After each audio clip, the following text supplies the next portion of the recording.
Chapter 4 Comanche Strike Again. That was a summer of Indian alarms and raids, and something besides. When Reed and Giles got home from chasing Indians, they were both burning with fever. "It's that bad water you've been drinking out there on the plains," Mother diagnosed their ailment. But this opinion changed a day or two later when both of them woke with a bright red rash that got worse as the day wore on. "Measles!" Mother exclaimed.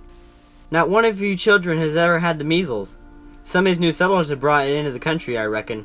Now every last one of you will catch it." Reed groaned.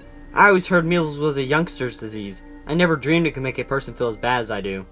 Mother was not too sorry. She would have her boys at home for a while now. "It goes harder with grown folks than with young ones," she said. The next thing, the rest of the family were down with it. Ben Atkins, then Travis, then Thad. Mother and Father Conway had already had the disease, so were immune. So was Charlie Bynum. Thad had never been sick in his life to speak of, and he felt he was making up for all the diseases he had missed. They were all well enough to be up and sitting around when they had their worst attack from the Comanches. It came just before daylight. All the day before, Little Bit and Blue Hornet had been nervous and fidgety. When Charlie brought in the cows from across the creek, he said, "Mr. Conway, I feel like there is something wrong." "How's that?" Mr. Conway asked. "Several things," Charlie said. "First, I heard a turtle dove calling from over in the open country. That was on my left. It didn't sound much like a dove either. Then suddenly, away over to my right, at a good distance, several bobwhites flew up, a family of them. They had bedded down for the night. There wasn't any coyotes or foxes or anything I could see to scare them up." "Is that all?" "No, sir. Old Whizzer here was trailing along behind me, and he growled and just kept growling and looking over toward where those bobwhites flew up." "It doesn't sound too good, does it?" Mr. Conway said. "Better put someone on guard for the night." When Reed heard about it, he sent a message to his company of rangers who were camped about 10 miles east of the ranch.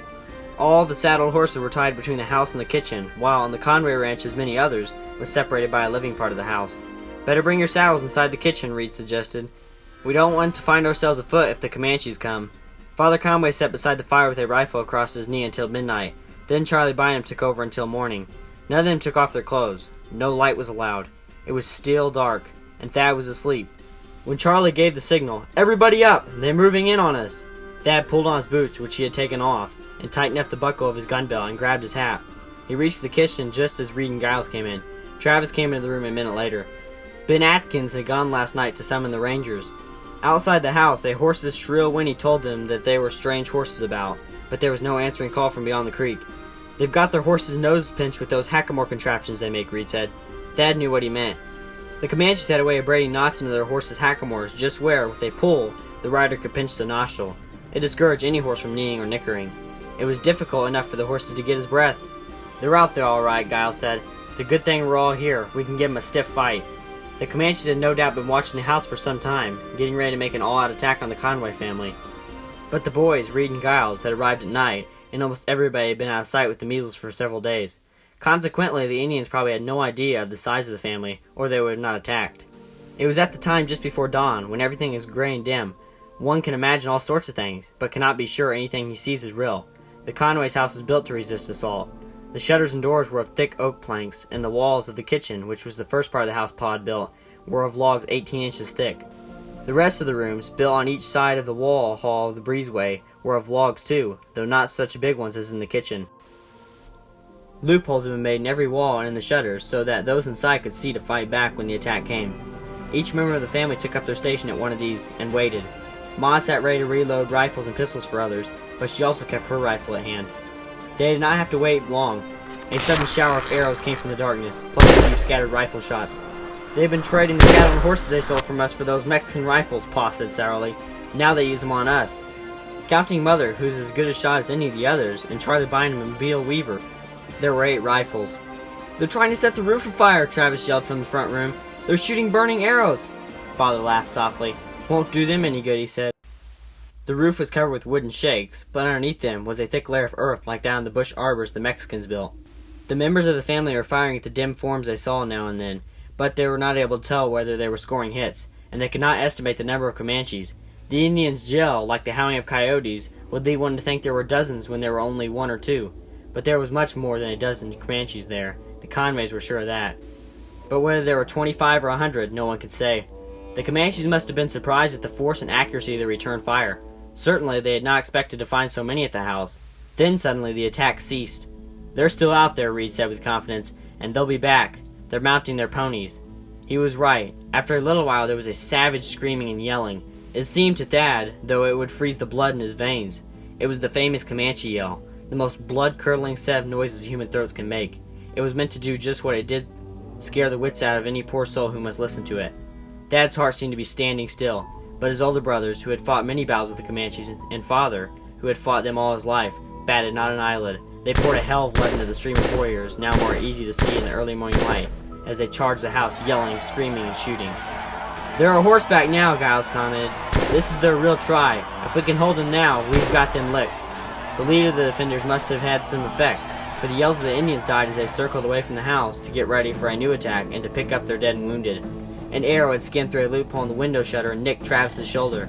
It bled some, but Mother applied a bandage filled with soot from the fireplace to staunch the flow. Travis was back at his post at the loophole, his rifle popping along with the others. "Giles, you and Travis and Charlie come with me. We'll get our horses and go after those devils," Reed suggested. "They're after our horses. We'll have to run them off or they'll get every one of them."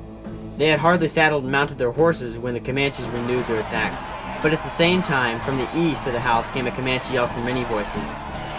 Undoubtedly, a large force was approaching from that direction, and Thad was stiff with fright. Their doom was sealed, he was certain. Suddenly, Reed started waving his hat and yelling like a Comanche himself. "Those are my rangers! Now run, you Comanches, run!" The Comanches did not need to be told the battle was over. They faded away from the scene as suddenly as they appeared. The men followed them for a little while, then came back to the house and made preparation for an expedition after the raiders. Reed's sergeant told Giles, "Your company will be along in a few hours, Captain. We sent word to them.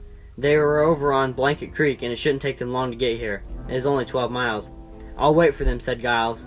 "We'd better give those Comanches a good lesson while we're at it," muttered Reed. "Drive them out of this part of the country and try to get some of the ranchers' stock back, and maybe some captives. Yellow Cloud and his band will never give us peace until we do." Mother was getting breakfast for the men of the family, with Dad helping her, and the rangers had fires going in the yard to cook their own meals. After eating, the men, leaving only Father, Ben Atkins, and Thad behind, set out on their expedition. Even Travis went along. Giles stayed to wait for his rangers to come. After the excitement, those at home were about their chores as usual.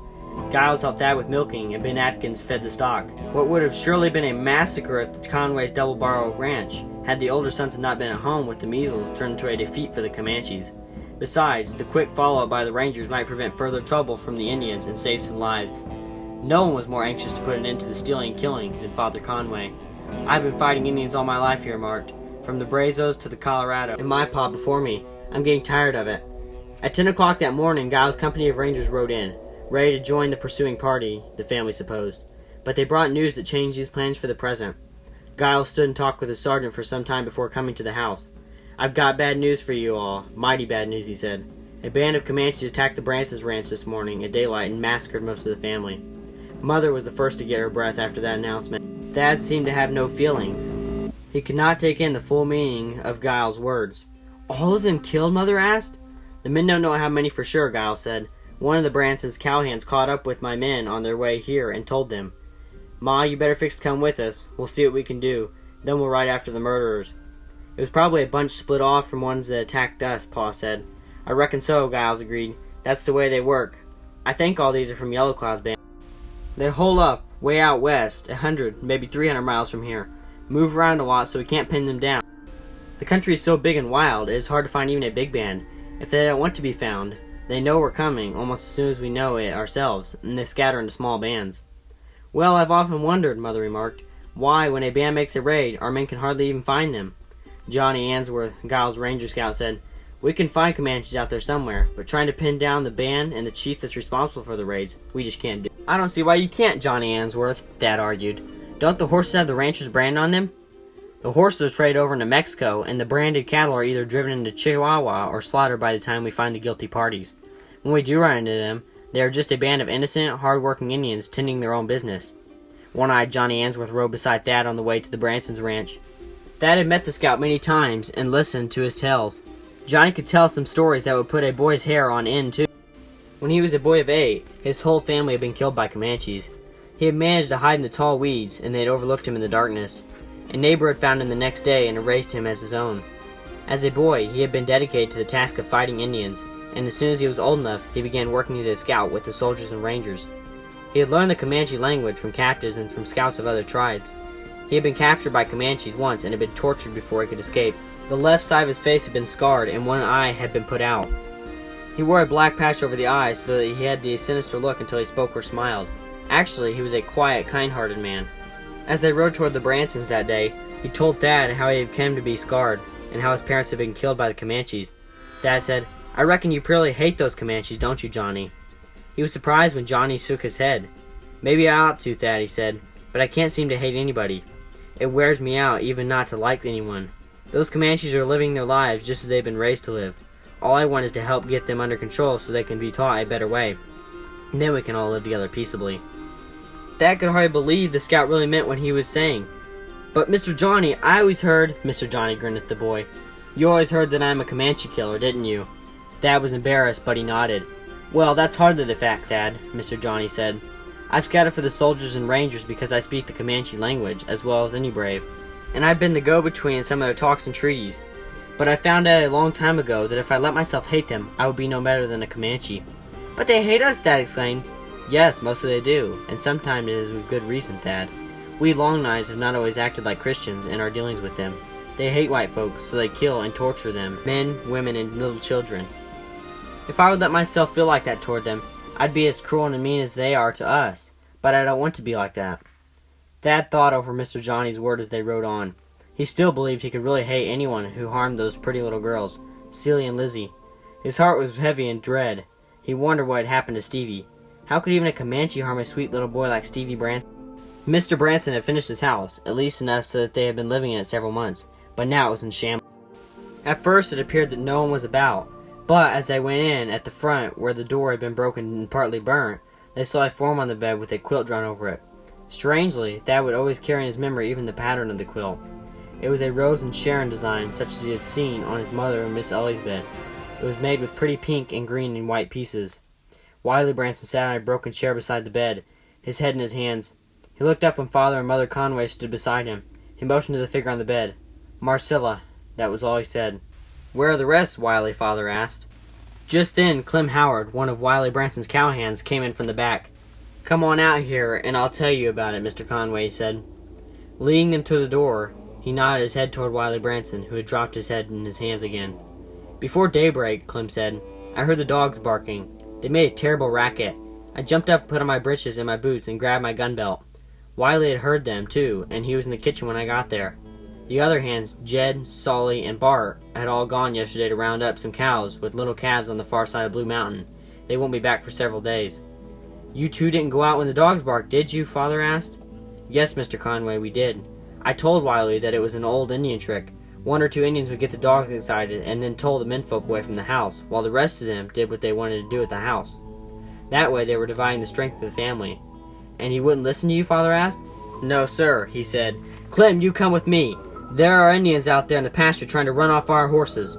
So I couldn't do anything about it. I kept looking back at the house, but I didn't see anything, and pretty soon we were out beyond the barns, where the dogs were barking. "Did you see any Indians?" Father asked, as though he knew the answer already. "Yes, sir, we did. 2 of them, young bucks they were, though we couldn't see them very well. They were at the foot of the tree, with sticks in their hands, tantalizing those dogs. I knew right then it was a trick, and it had worked. We had been away from the house for at least 10 minutes. I yelled, 'Mr. Branson, they've tricked us! Look there!' The flames were rising in the direction of the house. We ran back as fast as we could go, and this is what we found." Clem spread his hands at the destruction around them. "I see you put the fire out before it burned the whole house," Father said. "Yes, sir, that was the first thing we did. It hadn't got much of a start on the house. It was mostly the kitchen, and it is pretty much of a wreck." Mother Conway began trying to straighten things out, but there was no place to begin, for the whole house was in a state of confusion. Boxes were hacked open and their contents torn and scattered, and most of them taken. The bureau drawer were emptied on the floor. The Comanches loved to strut around in white folk clothes, especially women's dresses. Books and papers were torn and scattered as by a storm. In the kitchen, and what was left of it, 2 bodies lay covered. Thad's mother would not let them look at them. They were washed and Dulcie, Clem informed them. As they stood there, a groan came from one of them. Mother pulled away the quill. Dulcie groaned again and then sat up, clutching at her head. Father and Clem carried her to a bed, and Mother began sponging her face. Dad started aimlessly poking around here and there inside and outside the house. He was hoping he could piece together for his own satisfaction what had become of the girls and Bew and Stevie, for they had not been seen since the attack. On the ground outside the window of the room where Bew and Stevie always slept, He found the stuff-ragged horse that had been Stevie's inseparable companion. Had they dragged him out of this window to his death? He stood and held the tore horse in his hand, wondering where Stevie was and whether he was still alive. I don't care what Johnny Answorth said. Dad said to himself, I hate those Comanches. I purely hate them, and I'll kill every one of them I can get my hands on. Continue listening.